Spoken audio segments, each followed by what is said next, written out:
What's up, guys? Stephen One Boy Thompson. It's the Javier champion, Earl Smith Jr. Hi, this is Michaela Mayer. This is Derek the Black Beast Slows. This Daniel Miracle Man Jacob. Shout out to Kendrick and Matt. And you're listening to the Slip and Dip podcast with your boy Kendrick and Matt. And you're listening to Kendrick and Matt on the Slip and Dip podcast. Back again, Slip and Dip podcast. Kendrick Johnson, Matthew Wells. Man, I literally was listening to that walking into Barclays on Saturday. Your boy was getting crossed. I literally was listening to the intro. Somebody's like, "So you have a podcast?" They heard me talking to somebody telling us about on the subway. So I sit there and went, "Oh yeah, let's play the intro for them." So I kept it on repeat on my beats while I was strolling up into Barclays. Yeah. With suited and booted. Yeah, man. Yeah. We got an action-packed show for y'all guys.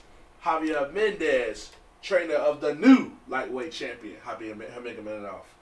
Also got Aljamain Sterling, and we got a bonus guest, Kamaru Usman, to me, the star UFC 25 press conference. What do you think about all this, Matt? Fresh out the heels of UFC 223 fight week. I would say it's neck and neck with 200. I don't know which one's craziest, because they're both different, but they both were crazy. For me, personally. That was on the scene for both of them. No, this one's definitely crazier. Like, I don't think it's even any comparison. Conor McGregor making international headlines on every news station in the world.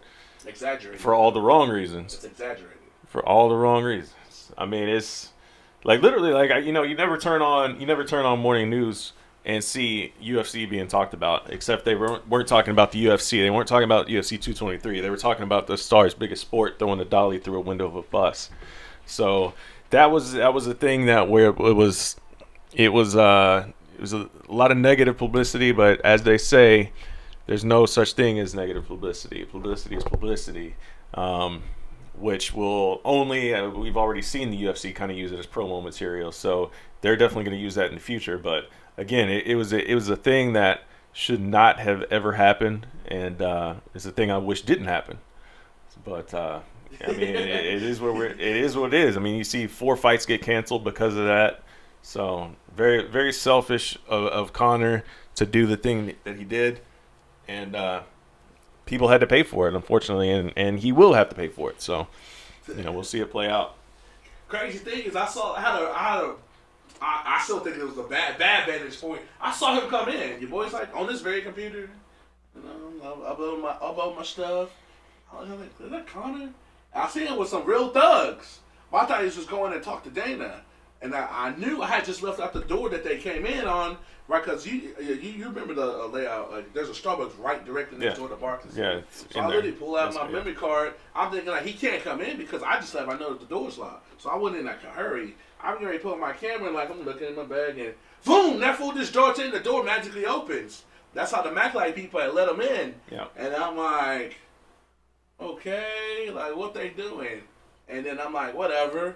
And then like not even like it wasn't 10 minutes. He pops on the side of Barclays and goes up the side of Atlantic and cuts across and have a waiting SUV a good 1,000 feet. Like he's like in like a marathon jog and that got his little crew with him.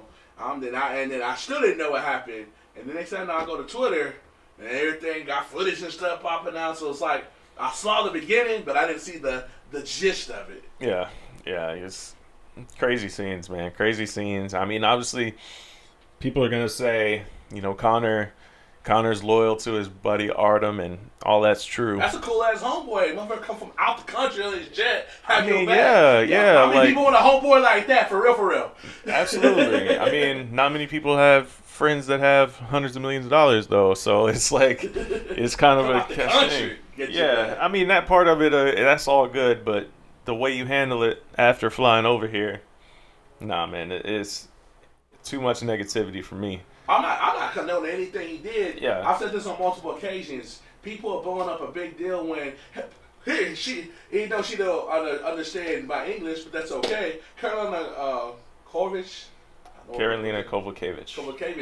she had the same thing. They were asking her because she's on the plane. She said, a bit scary, but I'm from Poland. This they bought the European shit to the NYC. Mm-hmm. That's all. That's basically what they did. If this in Poland, Ireland, Russia, nobody bat an eye. It's not international news.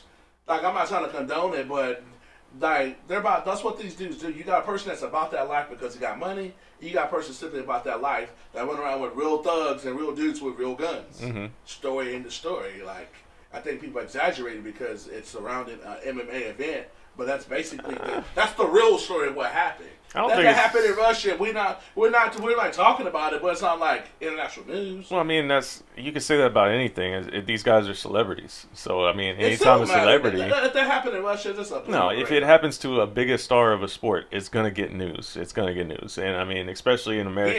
He ain't gonna have to especially do in America. No arraignment. That wouldn't happen. He would have got. Of course he would. Of course he would. And, in Russia, that was criminal. It was a criminal act of what he did, and he injured 2 other people. Now, that's what he should be worried about. If I'm like, Chiesa, hey, man, I ain't trying to keep you from your kids by any means, but I need $2 million. I need $2 million. That's what I would do.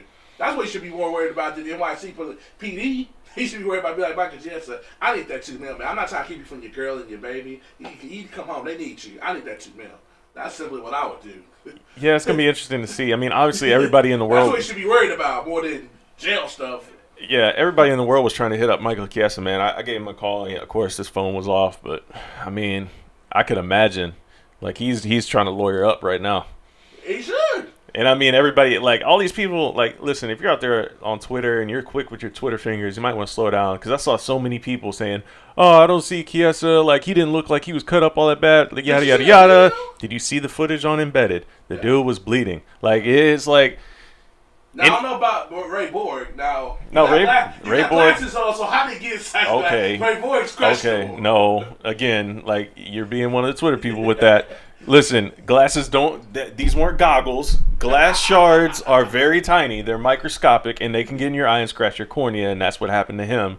And as he posted on Twitter, he posted his doctor's thing, posted a corneal abrasion. That's what it was. Posted a picture of his eye, bloodshot red after the fact.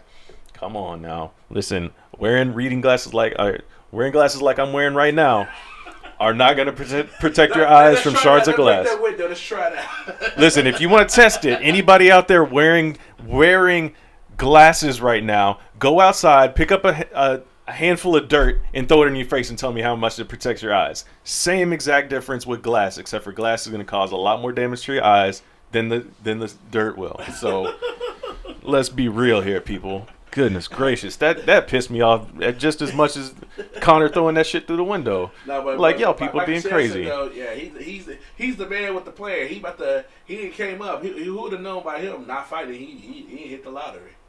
Yeah. Minimum $2 million, don't you think? If you're him, I don't know. I don't want to put numbers on it. I mean, the guy he goes to a full training camp and then has to pull out because of the actions of somebody else. It's BS, man. I'd be so pissed if I was him. I'd be so pissed. On a positive note, in the boxing world, we had a Fight of the Year candidate between Irzlani Lara and Jared Swift-Hurd.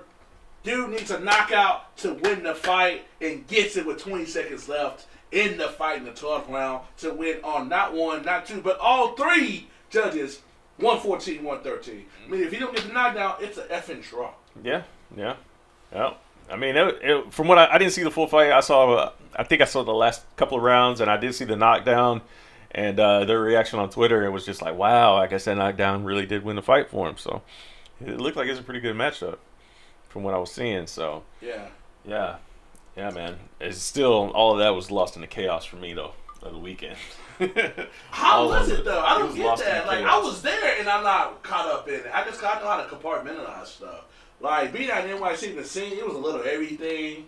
It definitely was intense.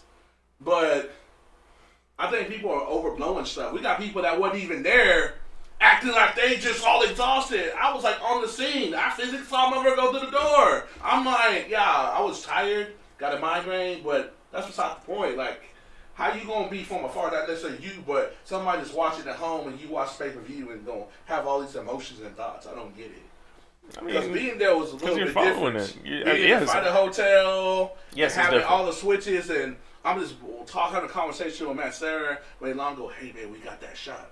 What shot? That's what he said. And his little East Coast accent, what shot? So all that stuff is crazy. Like, stuff I won't forget because everything was not scripted.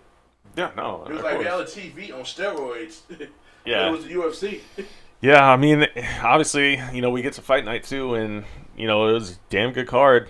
Damn good card for what it was. Losing 4 fights, just being 9. I will say this though, if it had all those fights, man, could you imagine how much longer that night would have been for you guys out there? Like for anybody else? What you talking about, man? I didn't touch the subway at 4:15. All this. I have to apologize. I apologize, Rose. And still, mine was tired. I took some medicine because Habib took like an hour. We waited on him. Yeah. And I took some medicine. I was sitting right here waiting for Khabib to show up too. and like literally, I was like half sitting asking questions. So my bad. Rose and still, she wanted to fight 3-2 on my card. It's just a bad style matchup for JJ, and I didn't want to press her, but I put money on it that she does not fight more than 3 fights, more fights in the UFC. She has nothing else to accomplish. She's talking about before she got knocked out back in November, having a family and stuff. Yeah, she's talked about that. I don't see her fighting more than 3 fights. I don't see it. Yeah, she's talked about wanting to be a mother and all that kind of stuff like that too. So I mean, it wasn't out of left field or anything. Oh, but she didn't want to talk about that. Are you trying to say I need to retire? I mean, to her credit, I mean, listen, the way the question. She got mad at me for a second, like not trying to say retire, to say you closer to out the door. You got to frame the question better, because the way it was asked, it was made it seem like that. It was just like, if you frame it with, before the fight you were talking about wanting to be a mother and all that kind of, and starting a family, like how far away is that for you? If you say it like that, she doesn't take defense to it.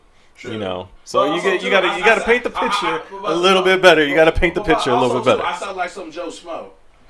No, you got to paint the picture a little bit better. That's all it is. I mean, especially after taking that loss, maybe she'll be. That's why I wasn't coming at her. Yeah. I wouldn't have remoted it. JJ, I wasn't trying to come at you. Not at all. That's why I said that, because I didn't want her to think I was coming at her. Right. I could have just made it more directly. So how many more fights you got left, since you clearly you won't have a shot at Rose anytime soon, and she's set to dominate for a while. So that didn't be like boom, which I say. That's kind of how it came off though. But anyways, I knew where that question was coming from, because she was talking about that before the fight. I think she fought a great fight. She beats anybody else in the division. Yeah, like she said. I agree. I think Rose is just the way the styles match up. She gets her head off the center line, and she moves a little bit too fluid for Joanna's style. Joanna was forced into action early. Like, she was trying to force combinations, as we saw in the 3rd and 4th round, which I thought she won. I don't know what these judges were seeing. Who'd you have winning the 5th? I'm not talking about Rose clearly won the round. Yeah, I had Rose winning the 5th. Takedown, who would have got? Because it was even to that takedown. I mean, even after the takedown.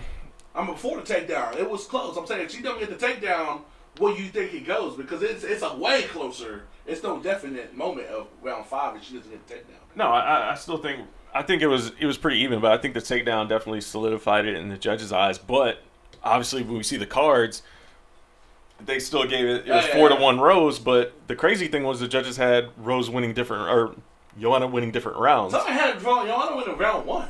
Yeah, no, that was weird. Yeah, that was weird. Joanna she was forcing the combos early.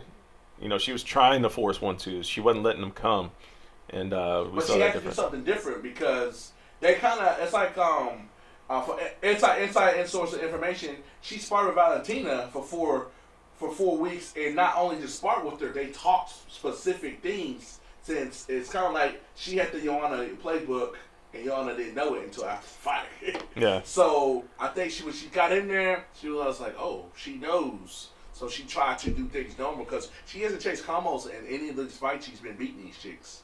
Yeah. So I think she felt she had to do something. I won't say it was desperation, but when her corner, they don't get enough props. ATT did a good job. Like, hey, they were real with it. You got to change this. And they did, because people don't make adjustments in these fights, which annoys the shit out of me. So to see a title fight, that high stakes chess, and 2 females on top of that playing chess, and somebody making an adjustment, to me was impressive, even though she took the L.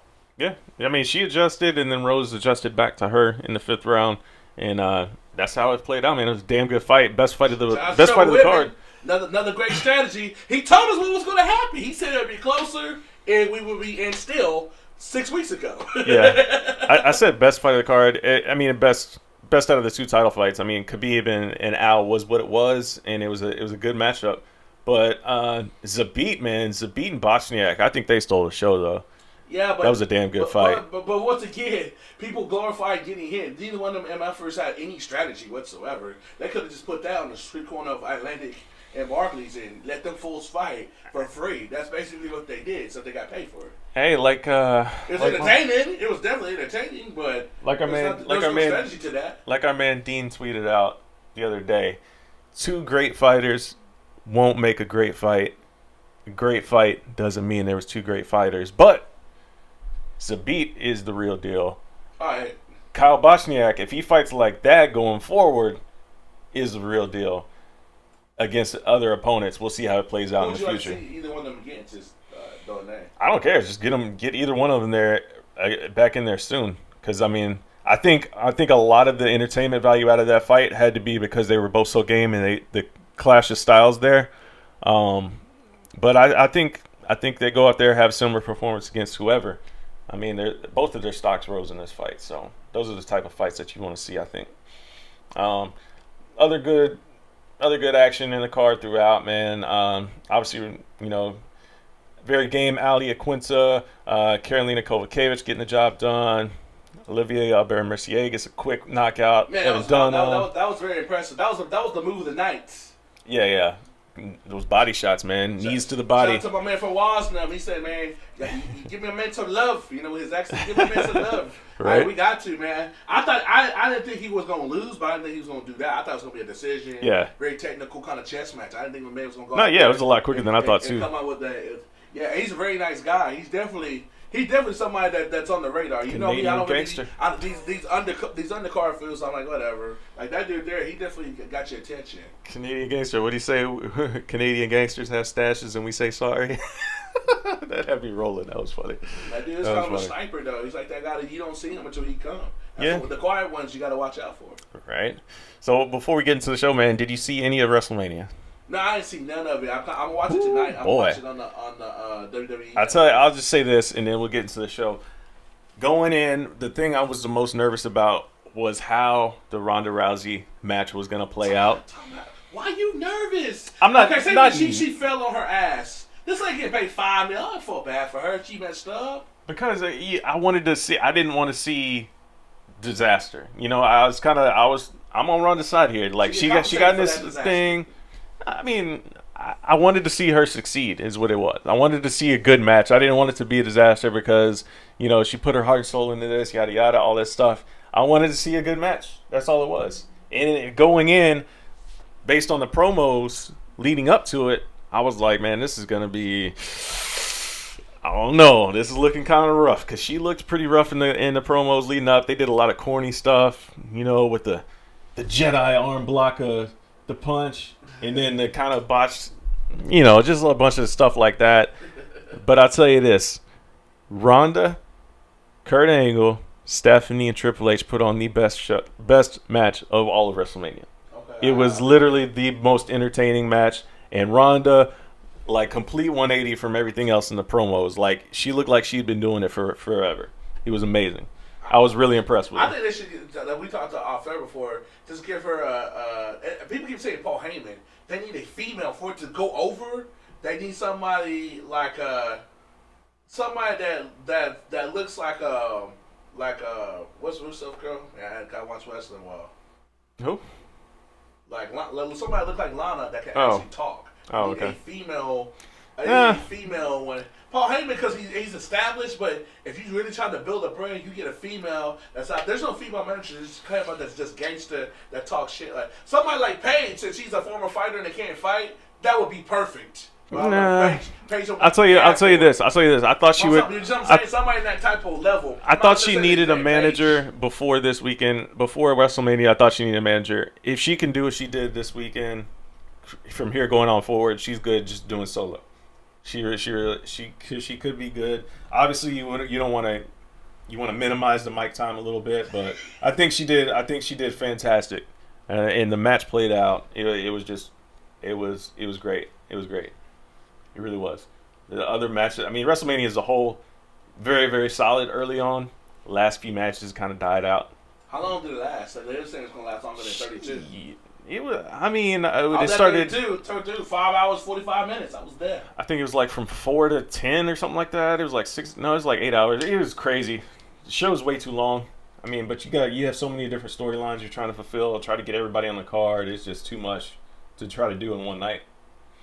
But I don't know. Fun show all in all.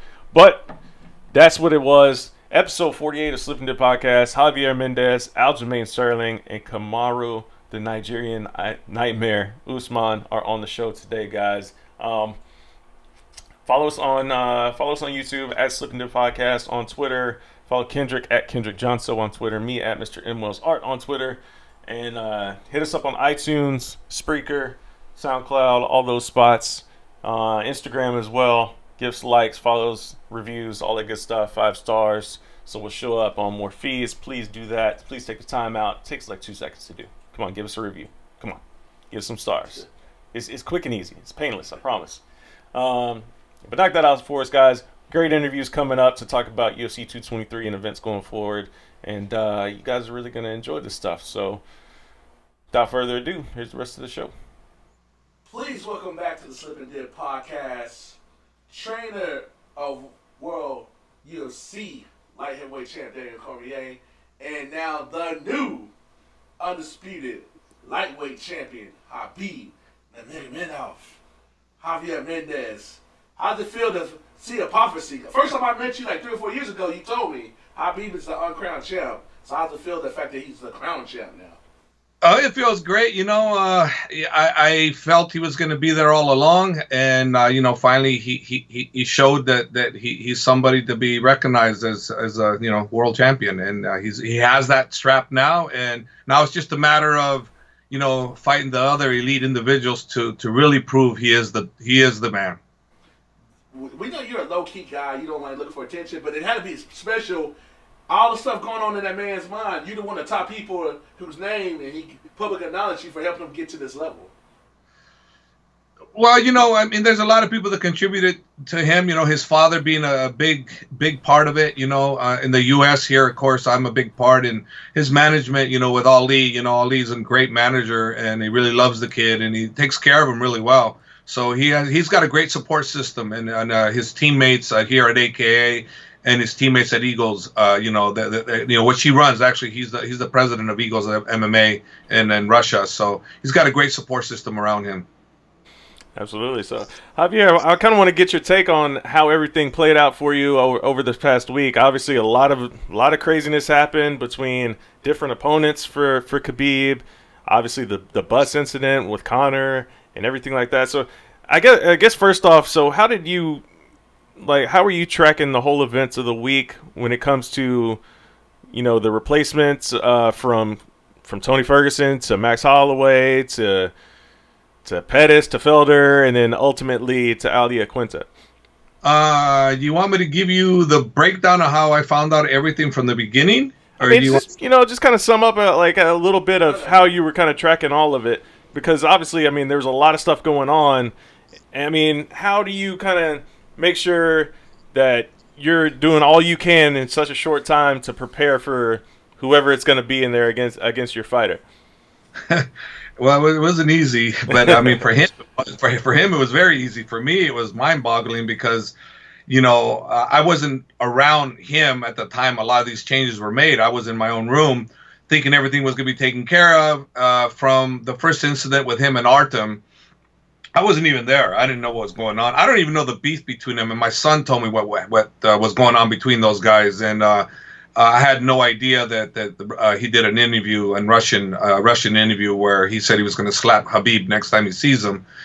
So obviously Khabib hears that, and what's he going to do? He called him, other names, and I guess he said he was going to slap him. So Khabib confronted him.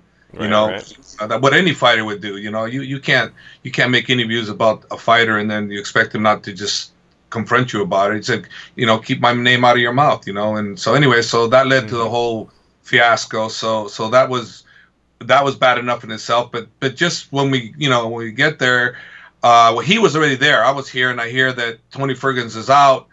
And I'm thinking, I heard it from Dana, right, on his Instagram, and I'm thinking, oh shit, this is April Fool's, and I'm thinking, no, Dana would never. He's a professional. Dana would Yeah. that would be the stupidest thing a president can do is do an April Fool's joke like that. That's not funny, not from his point of view, you know. So I knew it was real. I texted Dana. He goes, "Yeah, it's real." And I said, "Well, you got us a great fight. Thanks." You know. So we went on through that thinking, and I saw Max, and I went, "Crap, he looks heavy." I go, "Shit, is he gonna make the weight?" He looked like 10 pounds heavier than Khabib. So I'm like, "Oh my God," you know. Here I thought. We got a great fight, got a great fighter, and I'm thinking, shit, is he going to make the weight? And then I'm telling myself, well, I guess I don't care if he makes the weight as long as he makes the allowable weight where Khabib can still fight for the title. So I'm thinking, okay, that's going to happen. And all of a sudden, you know, it didn't happen. And I'm like, what? You know, I was in shock because, you know, I mean, poor Max. I mean, that man guy's a trooper to step up on the short notice like that, having all that weight, you know, and even with the best nutritionist in the world, you're not going to be able to get the weight down like that because you don't know what your body's going to do, you know, and his body failed him. So now we're in a situation where I'm thinking, oh, crap, who do we got next? Oh, boy. Okay, next, you know, they say Anthony Pettis. And I said, okay, great. You know, Anthony Pettis will do the fight. But Anthony was like 0.2 ounces over. So basically, they had a situation where I guess they were giving him 2 hours. So I went back to my room thinking, okay, it'll be Anthony, 2.2 ounces. He'll make it. No big deal. Got 2 hours. Well, I didn't know what the hell was going on. So I'm back in the room and this and that. And all of a sudden I hear that Anthony's out. I go, what? Oh, crap. And then all of a sudden I hear that Felder is in. And then all of a sudden I'm going, okay, at least we got Felder. At least we got somebody. Then all of a sudden, Felder's out. The commission won't approve him because he's not even ranked in the top 10 or 15 or whatever. So I'm like, going, oh, shit. Now I'm thinking, what are we going to do now? Then I hear, I talk to Arrow. I say, Arrow, what's going on? He goes, I don't know, but I hear maybe Al Quinta. And I'm thinking, okay, good. But he said, but Al weighed 155.2. So I'm thinking, oh, so he doesn't know. Arrow, so it's probably going to be a 3-rounder. I go, oh, shit. You know, that sucks. You know, so I'm thinking, well, at least he gets a fight. But then all of a sudden something happened or another where Al basically I wanted to fight, you know, jumped at the chance to take the fight. And they weighed his shorts. And they were 0.2 ounces. And they filmed it, sent it to the commission. The commission approved him. So that's how this came about. It was a fiasco. But Khabib, through all this, was cool as a cucumber. He was like, it don't matter. Yeah, that's one of the good things about Khabib, though. It seems like he really isn't gonna, you know, be shaken by any of those sorts of things. I think his confidence is just up there with, you know, the best in the whole entire sport. Like, I don't know if there's anybody more confident than him. Would you agree with that? I would agree with that. It's his faith and who he is, his family, his religion, everything. He's just he believes in himself and his people. His father's instilled that in him. Yeah, that's the one thing that people don't understand that you apparently do. You know, the one thing that I got for being around Khabib is, like, even if he wasn't a fighter, he'd be about that life. He's just that guy. Is that pretty accurate? Yes, 100% accurate. He lives it. He doesn't talk it. He lives it. Yeah, and I think we saw that early on, wrestling the bear and all that kind of stuff when he was little. Like, you know, he's a fighter through and through, man. He's a fighter through and through. But so, like you were kind of saying there, you know, you're hearing the different names being thrown around. Like, as you're hearing those names, are you already trying to game plan for that fighter in particular? Or, like, how are you going to approach it? You know, coaching wise, or are you just kind of waiting until you find that you get that final confirmation? I was waiting for the final confirmation, but I was for sure it was going to be Anthony Pettis, and I go, well, good. I've seen him fight quite a few times. Felder, I've seen him fight a few times, not many. And Al, I truthfully, I didn't fight. So I was like, you know, I was waiting to see if it was going to be that before I did any research. When I found out it was Al, I did my research. And I said, oh, crap, this guy's got some power, you know. And so the 3 fights I watched him, I was very impressed with him. And I said, you know what, for me, stylistically, he was the tougher of the 3 that were available for us. So I told Khabib, I said, listen, you know, I believe you can strike with this guy, and I believe you can maybe even outstrike him. But please do not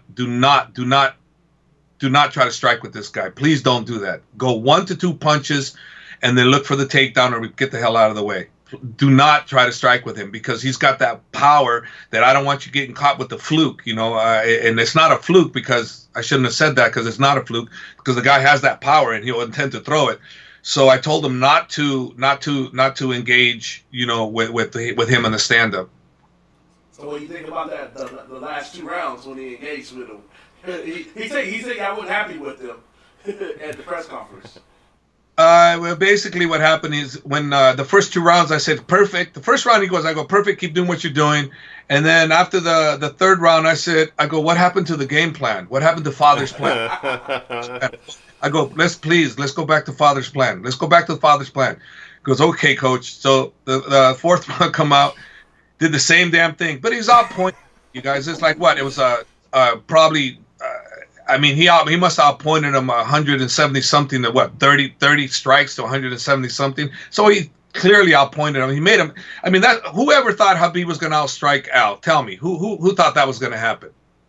Yeah, No. So when you listen to, I watched the fight yesterday and I watched Joe Rogan comment and I'm like thinking, what was Joe thinking that Khabib was some great striker to begin with? Don't we all know he's not a great striker? So to make comments about, he's got holes in this game, I go, yeah, hello, he's still learning to stand up. He's not a great stand up guy yet, but yet he was able to outpoint somebody and he's not afraid to do it. So, so what's this thing about holes in his game? I mean, he's dominant on the ground. That's what it's always been about. Every interview I've ever done, it said, hey, when I find somebody that can stop him on the ground, that's when we have something to worry about. Till then, no. And guess what? No one's going to still stop him. The third round, the fourth round, he chose not to go to the round. He did that stupid, I shoot in. I know him, my fighter, really well. He didn't want to shoot in for it. He wanted to stand and bang with the guy. He wanted to do the Muhammad Ali, I'm a jab you, Khabib Boumaier type crap on him.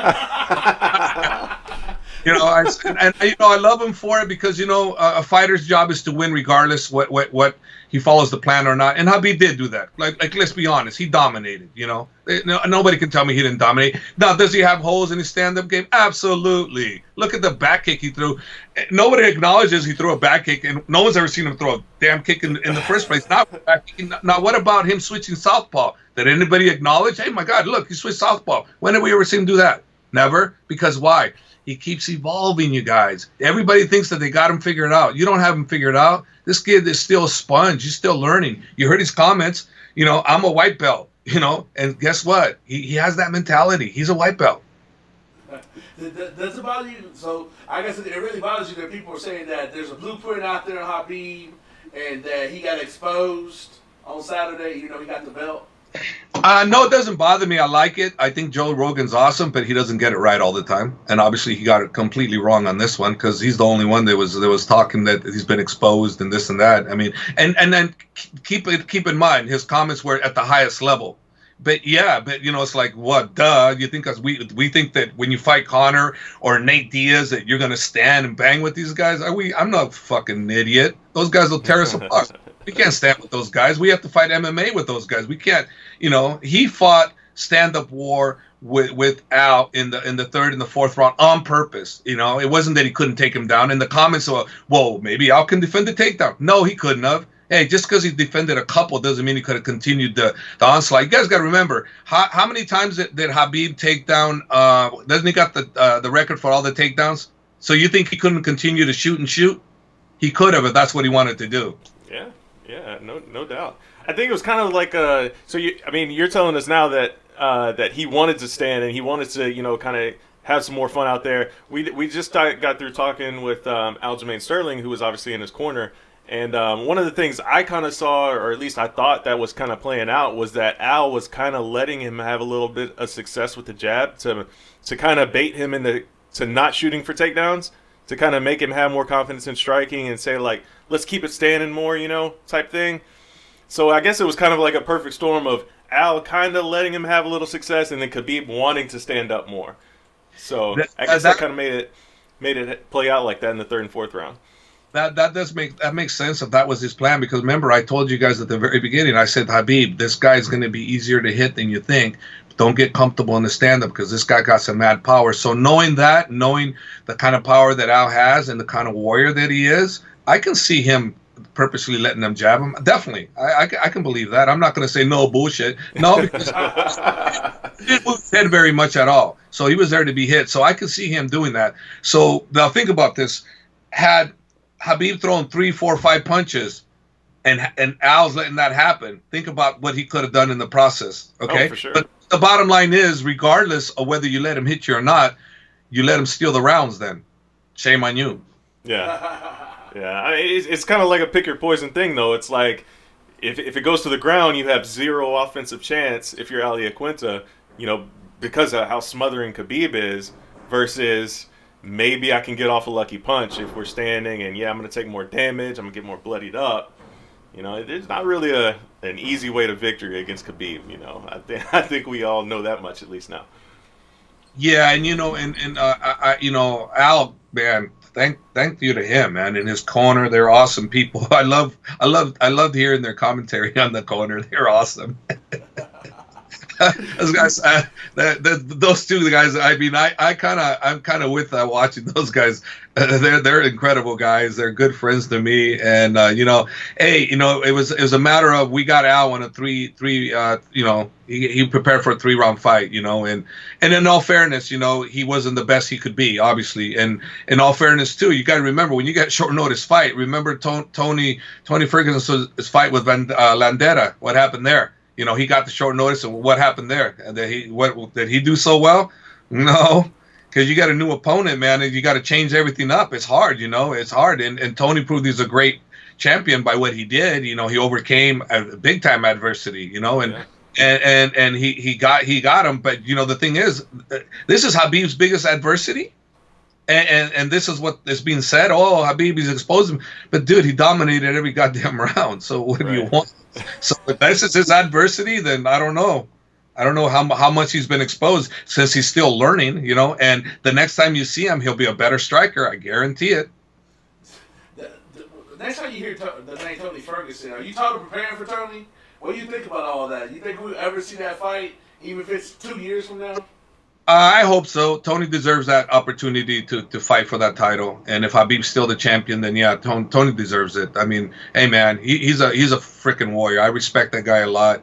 He does what he has to do, but he backs it up. I respect him. He's very dangerous. He's got multiple ways of finishing you, and he's very confident in his abilities, and he goes out and shows it. So no, I think that fight needs to happen at some point. I think it definitely needs to happen. I wouldn't mind seeing Max Holloway too. Since Max didn't get the opportunity to go for two titles, and I think Max has got my most respect out of everybody. The most respect I have is for Max. Humble. I have nothing but great things to say about him. And Conor, Conor's a great fighter. Who doesn't want to fight Conor? So whenever his legal situation gets taken care of, that'd be a good thing to do. Absolutely. That's providing Conor and Khabib want it. Now it's not whether Conor wants it too; it's whether Khabib wants it too. So now you got another person that's in the driver's seat now. What do you make of how the UFC handled, placing the label on the title implications of this fight leading in? They wouldn't come out and say we're stripping Conor until the first punch was thrown, and then after all the shakeups, you're stripping Tony Ferguson, you're not stripping Tony. Like there was just a bunch of, I guess, the waters were very murky when it comes to, was this going to be the undisputed title? How much did you and the team think about that much at all, or was it just focused on Khabib getting the job done regardless of what the stakes were? No, we weren't. We knew it was for the real title right from the get-go. Because you guys got to remember, if you're signing a contract, it's on the contract what you're fighting for.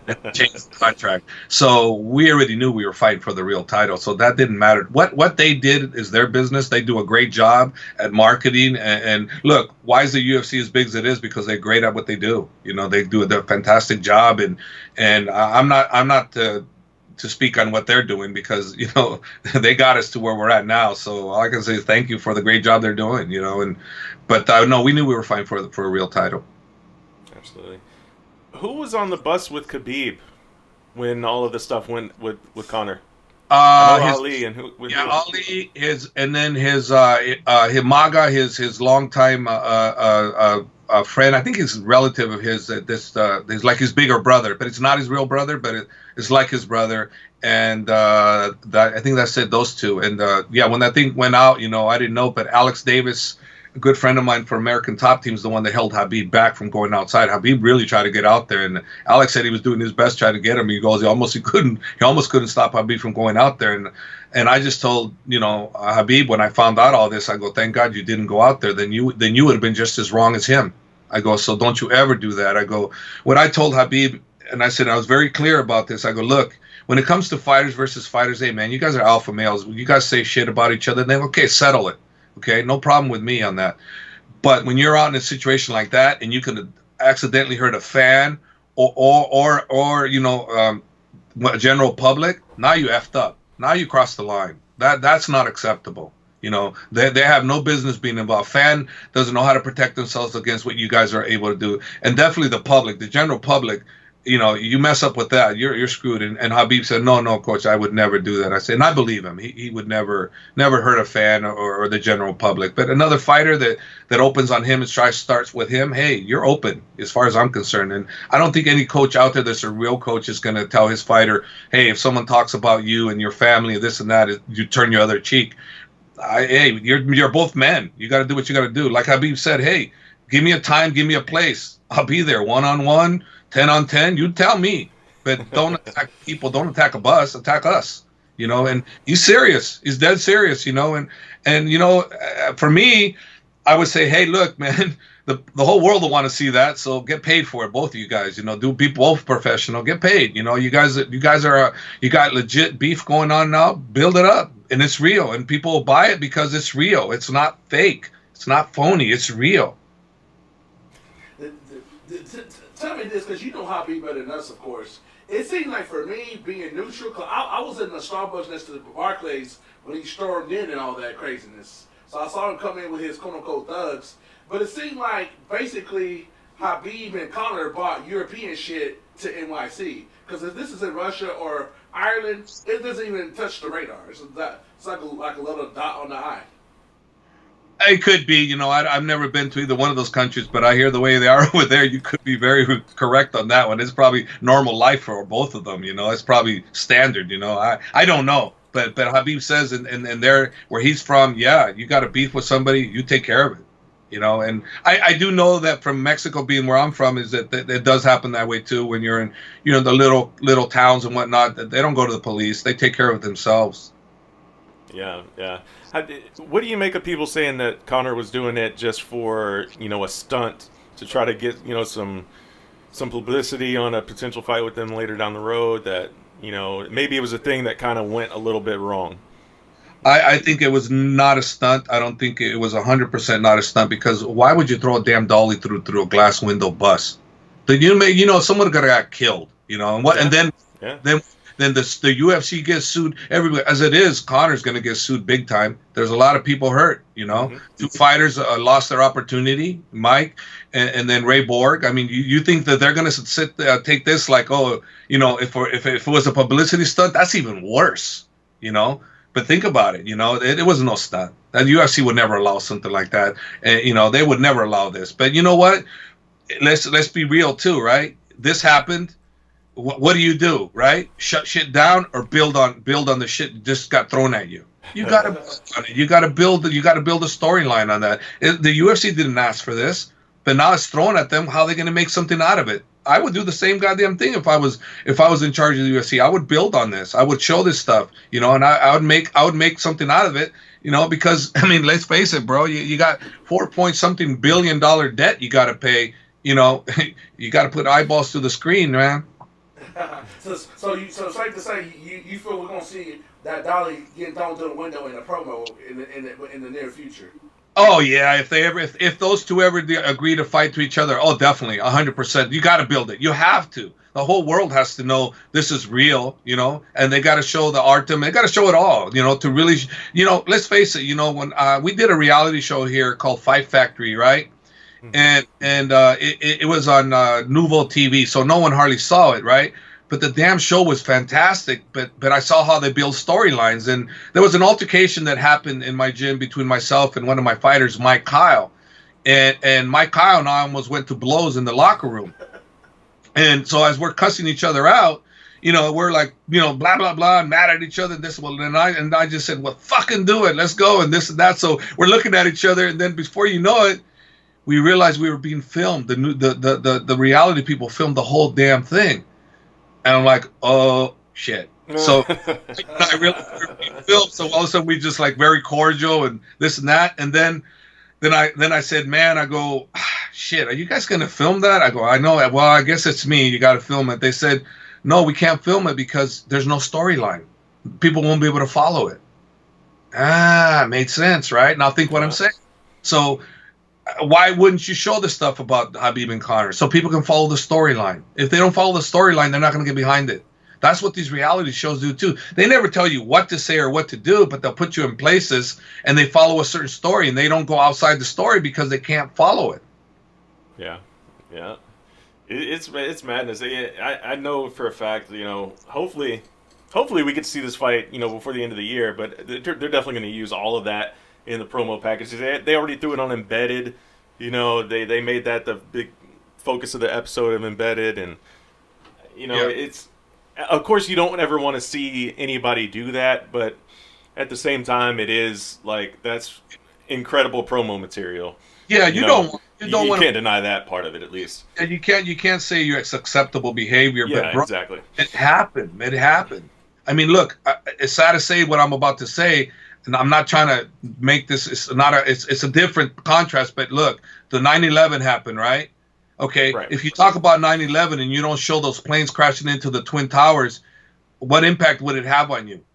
What impact would it have on you? I mean, you showed it, and I just was yesterday. I was there before I left. I went to first time ever. I went to go see where they were and all the memorial and all the trees that are there for all the people. And man, I didn't realize the devastation that it had on all the firemen and all the rescue people that were there. How many of them lost their lives? And man, it was devastation. But again, if you don't follow the storyline, then it's people are not going to pay attention, and that's what this is all about, and that was a tragedy, and I hope to God that never happens ever again. But again, you have to follow that, you have to show that to get the emotions and to get the retaliation, to get the support, to get this to stop. Without that, how do you know what I'm saying? How do you do it? Yeah. Absolutely. If we could switch gears a little bit real quickly here. Obviously, another big fight coming up for you guys. Daniel Cormier getting ready to take on Stipe in what could be one of his last fights, right? So, I mean, how are you guys getting ready for that? Well, we haven't started yet. Daniel is a great fighter, and when that time comes, it's coming really soon. Daniel, he comes in. Don't get me wrong. I'm not saying Daniel's not coming to train. He does, but he's not in fight mode yet. But when he does, he'll be ready. And keep in mind that a lot of people, they say, well, he's Stipe, this and that. Well, Daniel, he is 12-0 as a heavyweight, and he never lost a round as a heavyweight. So people that maybe think they're sleeping on him, well, you'd be a fool to sleep on him. Don't sleep on him. I happen to think that we can do it, and I happen to believe that Daniel, injury-free and whatnot, I believe that he's going to be, the heavyweight, UFC champion and the light heavyweight. I believe Daniel Cormier is going to do it. July 7th, he's going to pull history. And what do you think that? Of course, we know what it does for his legacy. Where's that rank him at in the all-time greats? He's definitely in the top 3, but does that put him as the number 1 since he doesn't have the controversies, even though he's got the loss to John, the straight-up loss? Yeah, I had that argument with Josh Thompson. Josh Thompson made that comment, and I didn't care. I said, I don't give a F. I say Daniel's number 1. I'm being biased, but I don't care. I still say Daniel's number 1 to me. In my eyes, he's number 1 because to me, it is what it is. The asterisk is there. The controversy is there. So to me, you have to look at him as an undefeated guy. So to me, he's the greatest. But arguably, I'm not going to be the only. There'll be other people saying no. So top 3 safe. But for me, he's number 1. There you go. I agree with that. That's a pretty fair statement. Did you watch the UFC 25 press conference? No, I missed that. Yeah, I asked him that too. He had a big grin. You can tell he knows that he gets his hand raised July July 7th, you have to put his name. He's in the conversation, regardless of where you put him, man. He's in the conversation. He's at the table, as he would say. He's at the big boy table, as he would say. That's what he would say, yeah. Absolutely. Well, Javier, thanks for coming on the show again, man. Appreciate it, man. Congratulations on the big win with Khabib getting his hand raised, getting the belt around his waist. Look forward to catching up with you again soon. Maybe when that DC fight gets closer. Yeah, no problem. I'm here now that I know how to do Skype. This is my second on Skype, so I didn't tell love the world. But when you screwed me up when you said I was going to have breakfast and then talk to you guys on the phone, and you said Skype, and I go, fuck, no breakfast. We're not trying to starve you, Javier. All right. Well, hey, I'll go on record because me and Matt, we talk about a little everything, UFC, boxing. If I got Javier in DC, this Victoria's July 7th, we got the runner for trainer of the year in the house. Well, I love training. I love my guys. I love working them and making better. But as far as all that, I just care. What I care, my number one thing is just to be recognized as among one of the best. Don't have to be the best. Just be respected. Absolutely, but much respect, and thank you for coming on the show, man. We greatly appreciate it, and we look forward to having you. We can get more of a breakdown on the DC Stipe matchup once y'all get up in that gym and you get your grind on and do your thing and go into your lab that y'all have out there, aka out in San Jose. All right, guys. Thanks, huh? Thank you, Javier. Hey, before you go, can you do a line for us real quick for our audio side? Yeah. Just introduce yourself. And then say you're listening to Kendrick and Matt on the Slip and Dip podcast. Yeah, let them know that you're the trainer of world champions. Okay, this is Javier Mendez from American Kickboxing Academy, head trainer for all the stars, Khabib, Kane, Luke Rockhold, and DC.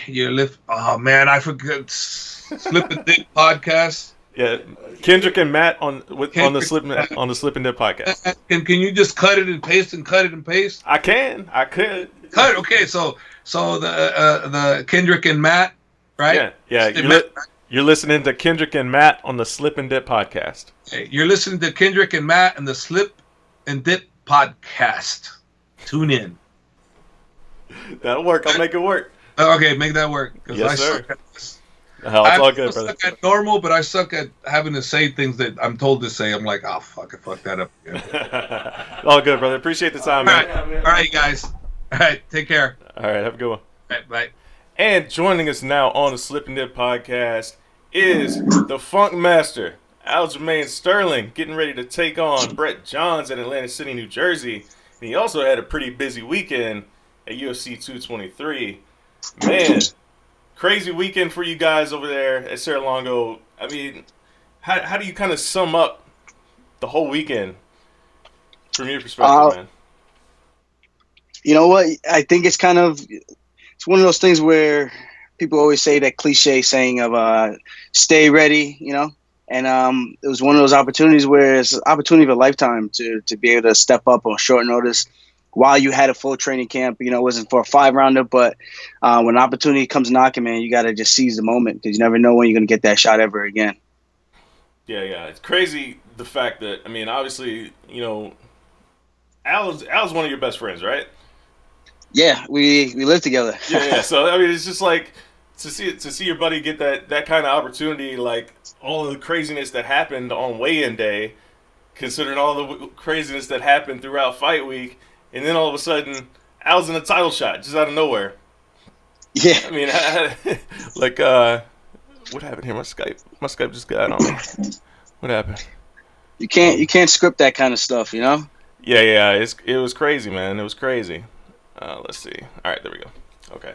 Yeah. It was. You can't script it for one, but I mean, when you get that call or where were you when you got the information that Al was getting bumped up to a title shot out of nowhere? What was it? Friday, I just finished jiu-jitsu. And I was thinking to myself, like, how are they giving the title shot to Pettis? And then I saw that they were trying to give it to Felder. I'm like, these guys are trying any way to go around the man, the myth, the legend, And he's the only one on a pretty good win streak and the only guy who's ranked high enough. I thought that made sense. So it was awesome. I was hoping that they gave him a shot, and I didn't hear anything until I got to Brooklyn. And then when I got to Brooklyn, I saw the news that he got the fight, and I was like, hell yeah, let's go, let's do this, let's make this happen. I got over to the hotel, and everybody was pumped, everybody was on a high, and we were trying to do our best to make the most of the opportunity. Aljo, does it feel good the fact that even though y'all didn't get come away with the belt, that in some people's minds y'all exposed Khabib? Oh yeah, it was crazy. Some people were trying to discredit Al, saying, "Oh, it was a mauling," but then you see the people who are actually sensible, understanding the situation, and seeing how well Al did on such short notice. I mean, obviously you could say the same thing for Khabib, but at the same time, he's this guy that nobody wants to go against. He's the guy who dismantled Edson Barboza. He dismantled Rafael dos Anjos. He dismantled all these guys that are who's of the division and made it look super easy when these guys are actually preparing for him. And you got Al steps up. People are like, oh, he's going to get mauled. And, he comes up, laying some good shots, defends a ton of takedowns. I think, we didn't work any of that positional stuff, getting back to the feet from that position for the Felder matchup. And it was just kind of one of those things. We just kind of say we're going to fight in every single position and just give him hell. And I think he went out there and did that. He did the best he could do on short notice. And, we made sure we didn't want to burn out too early in the fight, being that we were training for a 3-rounder. And you got a completely different style. Now you got a guy who's controlling you the entire time. You don't want to burn out too early because then that could make it for a short night. But I thought he fought very well, man. It was I think he exposed Khabib in a good way where now somebody else might come up and actually take that victory and put that one in his loss column. I mean, the boxing on the feet. Khabib was landing a good jab, but that 5th round, Al was kind of. He even said his I was tired. I knew he wasn't going to take me down again, and I knew that the shots weren't really hurting him. So it was kind of like he was kind of just playing to the crowd, and it was it was kind of making it exciting in Iaquinta fashion, which was fun to watch. Obviously, it does some damage. I think that's where the most of the damage actually came from in that fight. But I think if you look at that fight, that's a big blueprint on how to stuff those takedowns and put the pressure on Khabib, and especially if you got the gas tank to go all 5 rounds. I think I don't know. I don't know how long he's going to stay undefeated for, but he's Khabib. He's definitely a champ for a reason. Do you think this give Al the inspiration to fight more than once a year, or he just going to keep doing his real estate thing, fight maybe once a year, and just keep it chill? Well, that was more so because of his injuries and him wanting to fight on his terms, and him trying to get his rightly due pay in terms of the landscape of where the MMA pay scale is within the UFC. They made it right for this fight, so we'll go from there. I think his stock went through the roof after that. I can't see how that fight hurt him whatsoever. I heard ticket sales went up like crazy after they saw Long Island's guy was getting that title shot. So I think there's a lot of positives coming out of this one for sure. Yeah. So one thing in the fight that I don't know if this was actually part of the strategy or what you guys were saying in the corner or whatever have you, but I think it was in the 3rd round when Khabib wasn't going for the takedowns right away, and he started working the jab a little bit. I was watching the fight. It looked like, if this was the case or not, just let me know. This is how I perceived it. I thought maybe Al was kind of letting Khabib have a little success with the jab to make sure that to kind of like bait him into standing up more. Was that the case, or is that 100%? I think I was calling for it. I was like, hey, just make sure you're wary of the takedown. Make sure you keep in mind a takedown. He's throwing, he's backing up. You don't overcommit too much so that he can't try to dive underneath you again.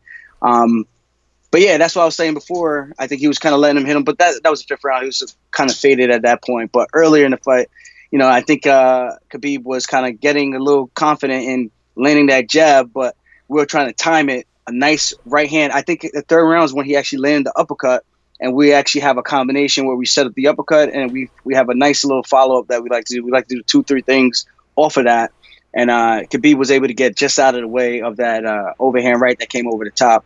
But yeah, it could, man, it could be for a good fight. He's a tough dude. He's undefeated for a reason, and I think Al definitely showed that the guy is human, and there's ways to beat him if you come prepared. Absolutely. So let's talk about your upcoming fight, man, out there in Atlantic City against Brett Johns. Undefeated guy. He's ranked 14th right now. So what are you expecting out of this fight from him? I don't know, man. He's saying he wants to stand up with me. I don't know. I call bullshit. I guarantee once I start landing some strikes, he's gonna be the first guy to shoot. I know right off the bat. And if he tries to grab, he's gonna want to put me on my back. And honestly, he doesn't have a whole lot of attacks from the top position that really poses any threats. Even if he were to get me down, I think he's still in trouble just because of my submission game. There's gonna be hell of submissions coming at this guy. So either way, wherever this fight goes, I feel confident. I just gotta make sure I'm mentally prepared and take my time and set my things up like I do in the training room, and good things are gonna happen. Yeah, absolutely. I mean, so coming off that loss, man. I mean, obviously, not the way anybody wants to go out in their previous fight, but how do you rebound from that in training, man? Like, what was kind of the process to get back and get that confidence back that you can, still take out these top guys in the division? Well, for one, there was no sparring until probably the last 4 weeks, and those last 4 weeks of sparring were, if I do say so myself, pretty good for me. So time is on point, cardio is on point, and at the end of the day, you got to keep in perspective. It is what it is. I got caught throwing something. It's kind of like someone runs up on you behind your back and hits you in the street, and you just don't see it coming and it knocks you out. It was not necessarily that he threw a hard strike. It's the fact that I didn't see it coming to the very last second, and right when he threw the switch kick, I ran into the knee, and it hit me literally right on the button. And in the moment I seen it at the very last second, it was too late to even stop my momentum from going forward. And that's what put me out. But at the end of the day, keep in perspective, I wasn't outclassed.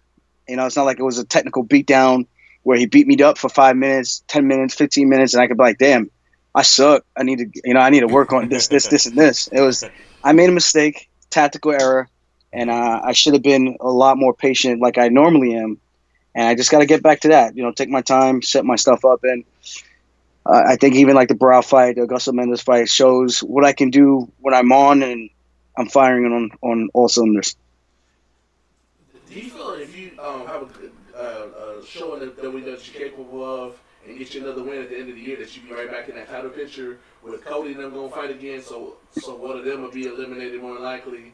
And then we don't know what Dominic's doing because the top of the division, I would say it's easy pickings, but it's not no movement, so it's easy for you to slide in that picture. Yeah, for sure. I got to make sure I take care of business next weekend, April 21st, and that's pretty much it. I think if I have a stand-up performance, I get a finish. I haven't had a finish since 2015, man. It's a long time. I got to get back to these finishing ways. Human backpack. Get on this guy, take him down, beat him up on the feet, soften him up, get on his back, and look to squeeze the piss out of him. That's pretty much it. Brett's a tough dude, but I think when it comes to the grappling aspects, he's got some tricks. Obviously, with that calf slicer, he knows a few things, but I think size-wise, strength-wise, flexibility and everything, I think I just have a lot more tools than he does in the grappling department. I think that's going to prove to be the difference on the night. Does it give you any more incentive than normal? The fact that he's got that O to be that one to make his O go, or that's another day off. It's just a bonus. Well, that is a bonus. I honestly don't even think about that. Whenever people ask me about him, I think I don't even know what I think. I'm kind of just worrying about myself. I'm not worried. It was a point in time, and when this fight was announced, he was looking at all my workouts, all my snaps, not my snaps, my Instagram stories. And my Instagram post, and I'm just like, why is this guy I don't know if he was trying to play some mind games or something, or he's just trying to get some insight on what I'm doing in my training. But I'm like, dude, I don't give a shit what you're doing. I do not care. You could be bringing in who's who of whoever you want. I really don't care. At the end of the day, they're not coming in the octagon with you. It's going to be you and I and we're gonna have to figure this out. And that's pretty much it. So I'm not gonna get wrapped up in seeing what he's doing. I saw his name a couple times, and I was like, hold up. And then I looked the next week, and he's still in there. I'm like, dude, this guy is like, got to be fucking with me. I don't know if it was like he was just being friendly. I don't know what his thought process was on doing that. But at the end of the day, I'm not worried about him. If he's worried about me, that's a good thing. I know what he brings to the table. I just got to make sure I bring my skill sets to the table, and we'll figure it out. Very cool, man. Yeah, looking forward to it, bro. I'm looking forward to seeing you, rebound from that last outing. One thing to note, man, you need to get in touch with somebody over at UFC.com because they have your wrong Twitter profile linked still on your profile page. Yeah, is it still wrong? Yeah, it's still wrong. It's still wrong. I said something to them before, and they told me they were going to fix it. Oh yeah. Well, that's what they said. No, they didn't. They didn't get it right Don't yet. help a brother out, man. Just saying, trying to get you right, man. Trying to get you right. Disrespectful, but disrespect. But yeah, man. So like, you got a lot of stuff going on, man. Like from what I hear. So I mean, obviously you're cornered in a title fight. Your brother's having success in Octagon too, man. Talk a little bit about that for us. Yeah, my other brother just made his MMA debut as an amateur, Kelvin Sterling. He's 1-1. He lost his first fight, 29-28, and then he just won his second one 2 weeks after that. So he fought within a 2 weeks span in PA. Short notice, he's only been training for like 5-6 months, so consistently I can say, where I can be like, I've seen him at least 5 days out of the week, which is, a lot for him. Before he was kind of like here one day and then maybe 2 days out of the week. And Troy's finally getting back. Yeah, they still have the wrong Twitter account. That is, disrespect is real. We had to get it on there, so they had some pressure. Squeeze them a little bit more. Yeah. And Troy just fought his second pro fight. So his first pro fight was a draw against a tough kid out of, I think, PA on the Dana White's Looking for a Fight show. He's another one, I think if he trains the way he should be training, he's kind of like half in, half out. But I think if he applies himself, he's getting away with just being a phenomenal athlete, very talented, raw. But if he puts a little bit of work in that cardio department, I think he could be finishing these guys and putting them away. And we could have another brother duo in the UFC. But he won. He won his last fight, so he's 1-0-1. And my other brother is 1-1. And hopefully they both keep continuing. We keep pushing this thing, man. We're going to have the Funk Chronicles, as we call it. And I think it'd be cool to have 3 brothers fighting. I have five brothers. I would like to get the rest of them involved, but, you never know. You never know what's going to happen. The Fighting Sterlings. Yeah, for sure. Aljo, here's something. I was out there all week. I was with Sarah when he got the call from Longo that y'all crew would get the title shot.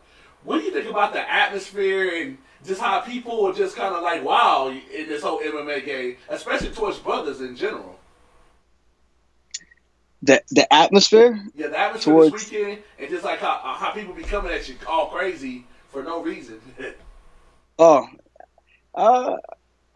to think about it? I don't know. I'm not sure if I really understand the question, to be 100% honest. With all the craziness surrounding the UFC, like the big events we had this weekend and stuff in like Brooklyn, that. Yeah, in Brooklyn, and then just in general, like when you fight and stuff, does it seem like the hate is real when somebody comes at you like, oh, you got knocked out, but they never even stepped in the cage, and you doing this for a living on a high level, but they had the audacity to try to hate on you. It seems like they more hate on brothers for no reason. Yeah, you know what, man? It is what it is. You know what you sign up for. So at the end of the day, it's like you got to have somewhat thick skin. If you don't, then things like that are going to eat you up, and it's going to affect your performance. It's going to affect you mentally in your personal life. Possibly walking down the street. I can't be walking down the street like, oh my God, I wonder if this guy saw my fight. Every time I meet somebody, they're probably like, oh, thinking about that. Whatever. Shit happens.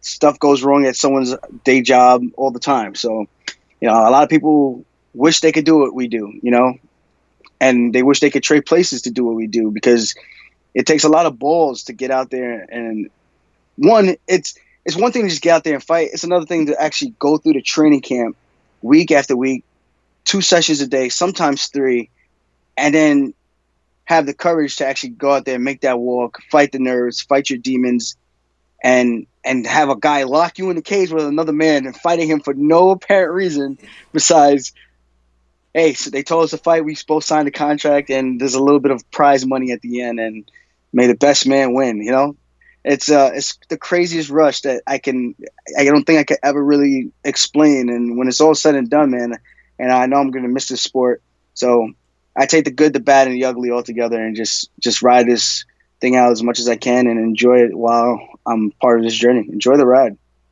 Yeah, man, it's beautiful. That's beautiful. But one thing that's kind of lost, I guess, in the madness of all last week is that you actually tried to fill in for to face Alex Caceres. So, I mean, I know the commission was kind of like, I mean, they were saying a bunch of crazy stuff, you know, with Felder not being ranked and all that stuff. That's why he didn't get that fight. What was the reason that they didn't slide you in? Well, they still have this rule in their criteria that they need to update for the medical criteria that they need to update. And everywhere else I could fight. And New Jersey, which is actually one of the most strict commissions out there, allows me to fight. So does Las Vegas, Nevada.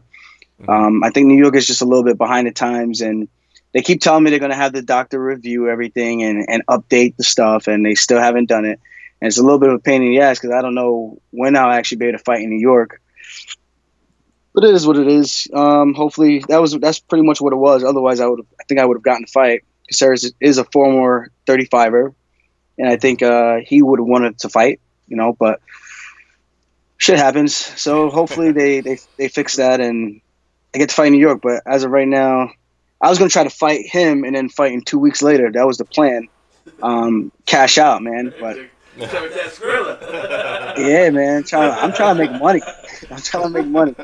It's such a weird thing because you can't really book 2 fights in advance like that because the UFC books these events almost 2 months in advance, 3 months in advance. So sometimes there's no room on those cards to be like, all right, I can pick this fight and slide into this card.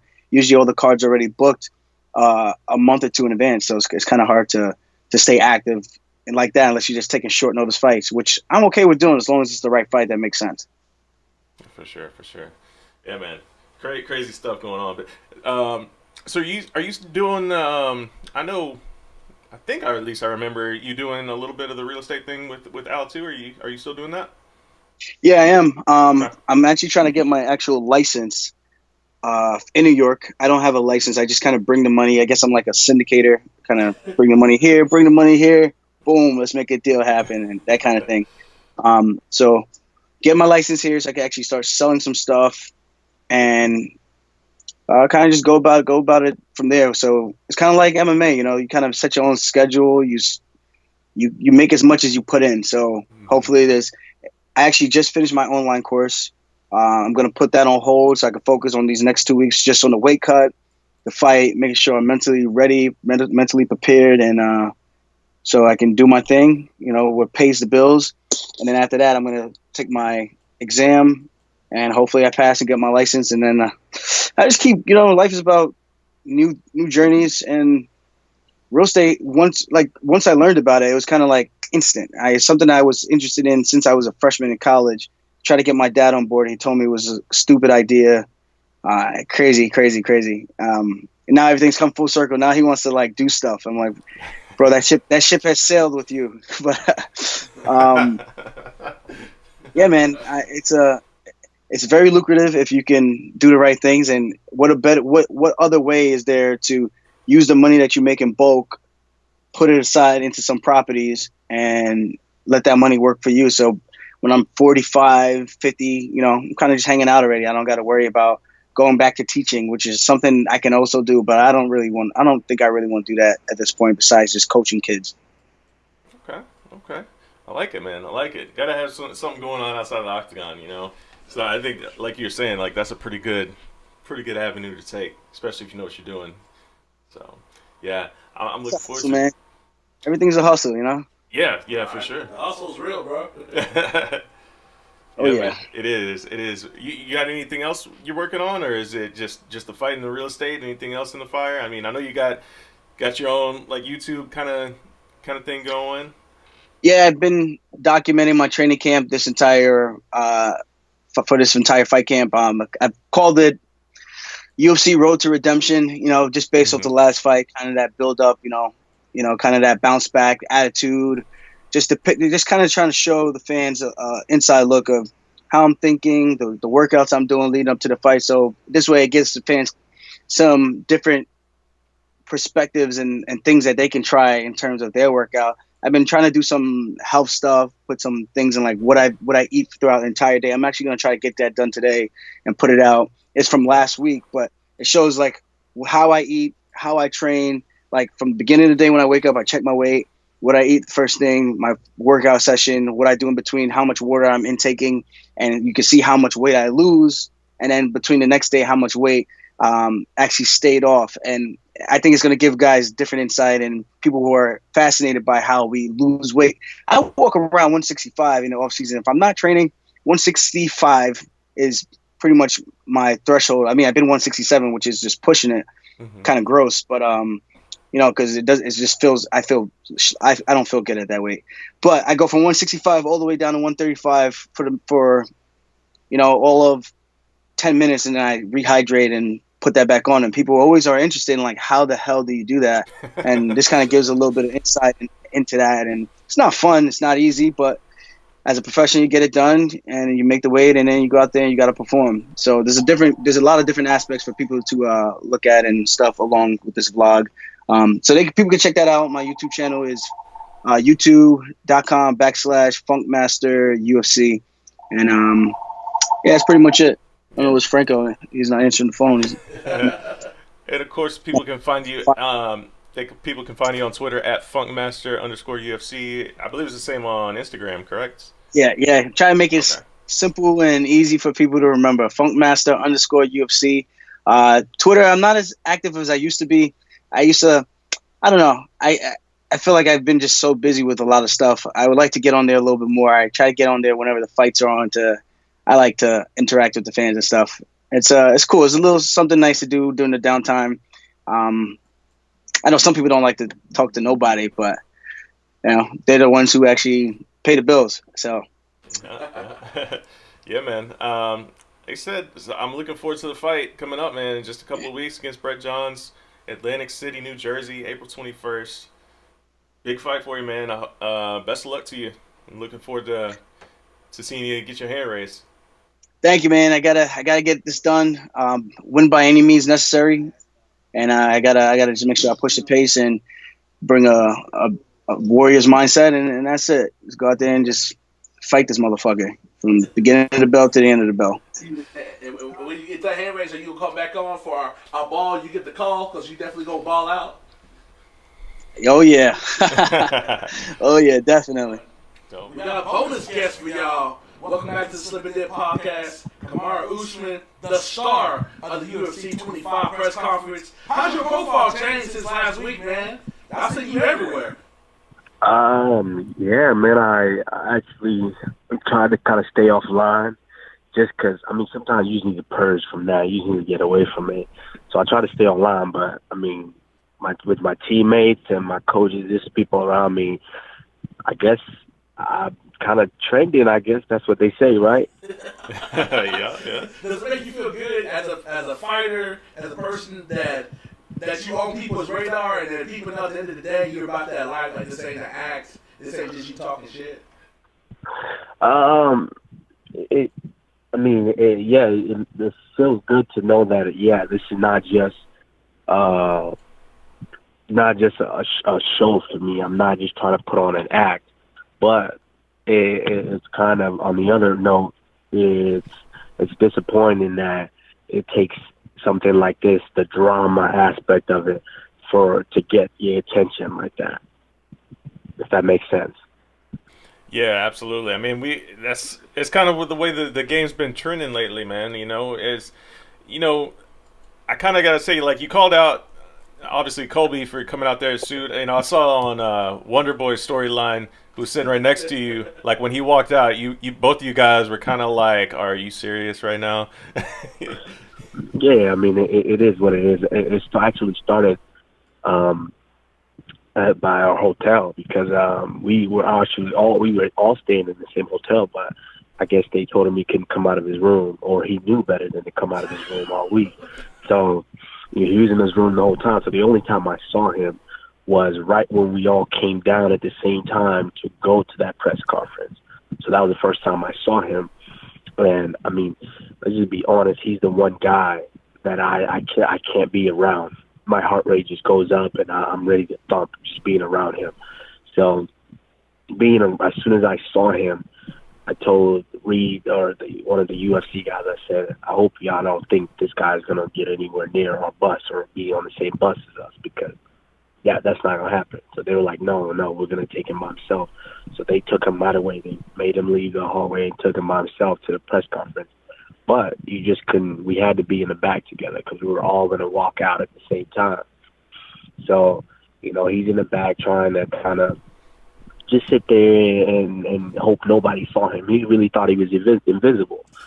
And so I just can't contain it when I'm around that guy. I really just want to punch a hole in his head.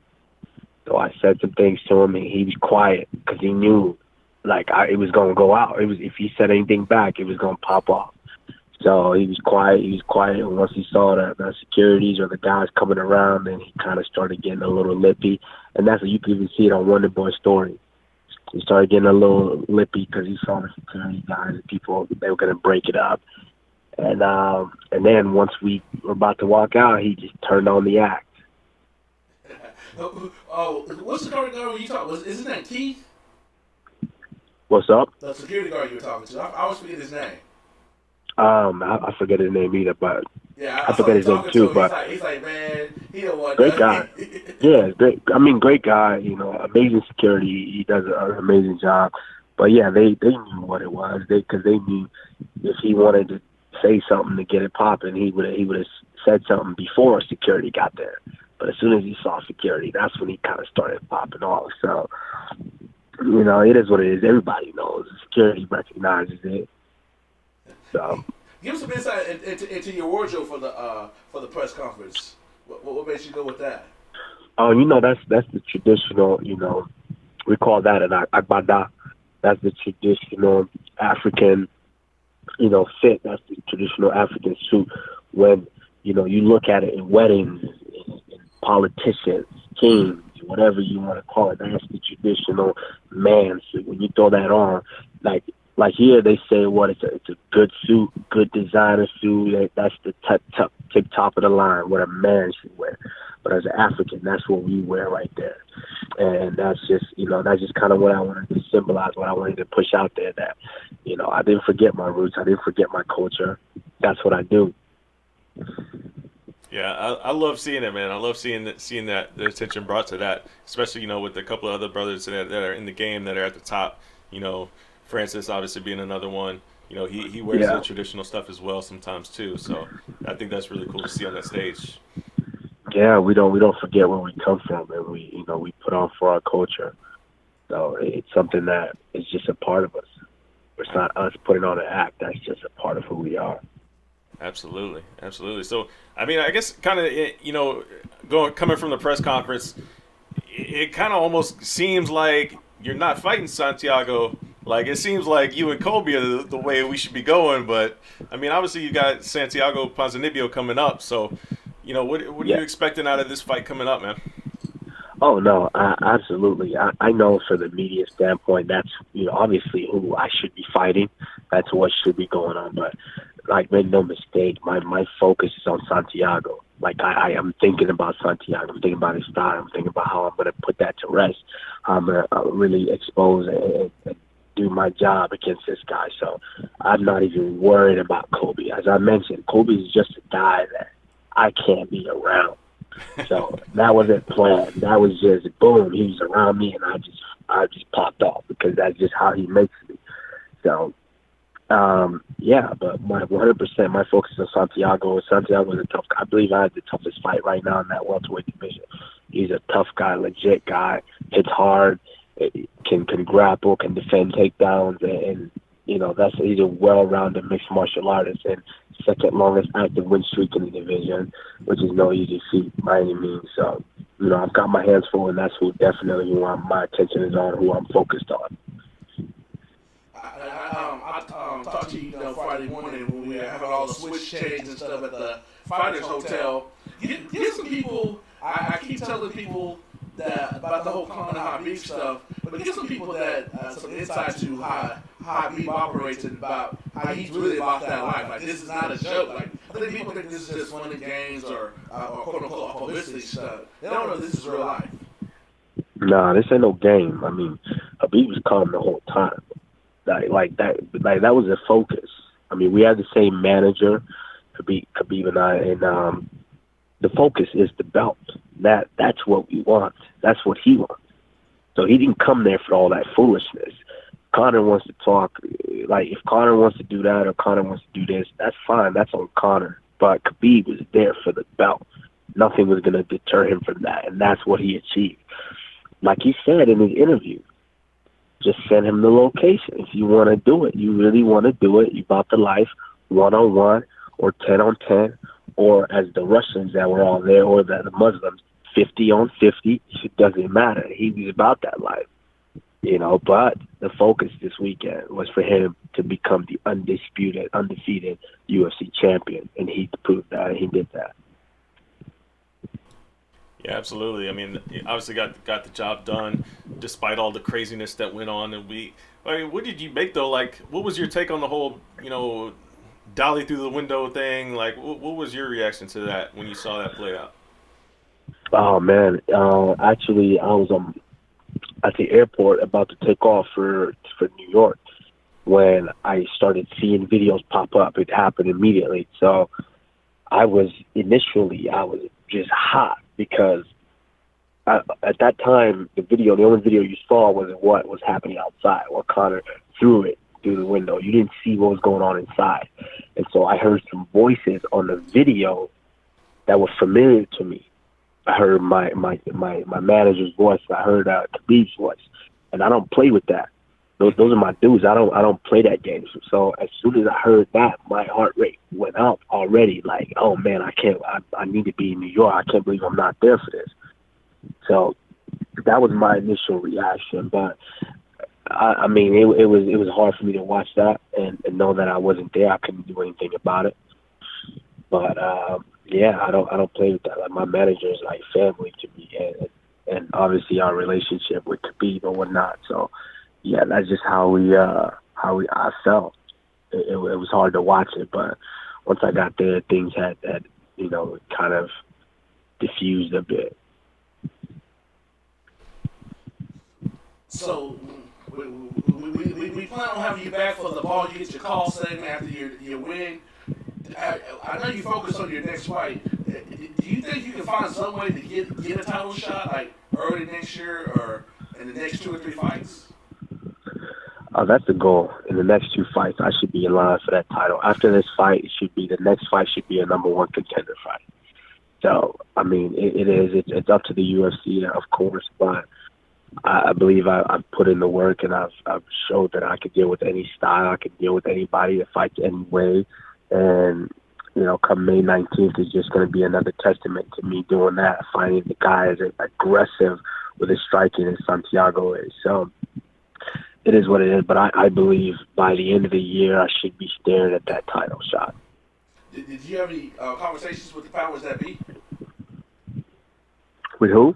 With like Sean Shelby, anybody? Did you have any conversations with the powers that be? I do briefly. I don't really talk to Sean about the matchmakers about much. That's a job from my manager. That's his job.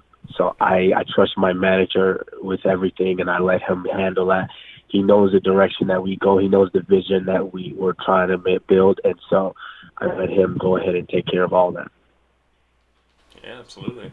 So you think you maybe have to have, you go out there, let's say, obviously get the win over Santiago. You probably have to have one more fight before you get that title shot? I believe so. Okay. I believe the winner of, if you look at it the way it's kind of playing out, it looks like it's going to be a tournament-wise. So the winner of us is probably going to face winner of Till and Santiago for that number 1 contender shot. So that's probably what I think is gonna play out. Okay. And what did you make of the division? Like, I mean, obviously there's the top of the division is pretty stacked right now. We got a lot of big matchups coming up soon. I mean, the fact that we have an interim title in your division, what did you make of the announcement for that, for the Dos Anjos fight in the Kobe? Well, I mean, I think it's pretty ridiculous, but I would say RDA's win carries more merit than Colby's win. So I would say RDA should have been fighting Woodley next for that title, and feed Colby to me. But unfortunately, that's not the route UFC wanted to go. I think they kind of want to see Colby fight for that title, or because he's I mean, whether you like it or not, he's chosen the character to play, and he's playing it whether we hate it or not, and it's getting reactions out of people, and so that I believe that's kind of what they want, what they think was going to sell. So they're going to give him the opportunity to state his claim by getting an interim. I mean, it's not. Let's not even say an interim title. It's basically a number one contender spot. So they're going to give him a shot to prove that he's going to fight for that title next. So yeah, it doesn't make sense, but it is what it is. I can only accept it. Switching gears, give some insight to that beef with on the Twitter beef with Darren Till. How that happened, and what's the results of all that? It's not really Twitter beef. It's just facts. He was free. I was free. I'm looking for a fight. He's looking for a fight. He's a tough guy. I'm a tough guy. I said, let's do it. It makes sense. We're ranked next to each other. Let's do it. Let's make it happen, because nobody above us wanted to fight us. No one above us wanted to fight us. So why not us? Why wouldn't we fight? I know I'm a horrible style matchup for him, and he knows that. And I've asked for that fight before, but the other powers have stated that, hey, we don't want you guys to fight.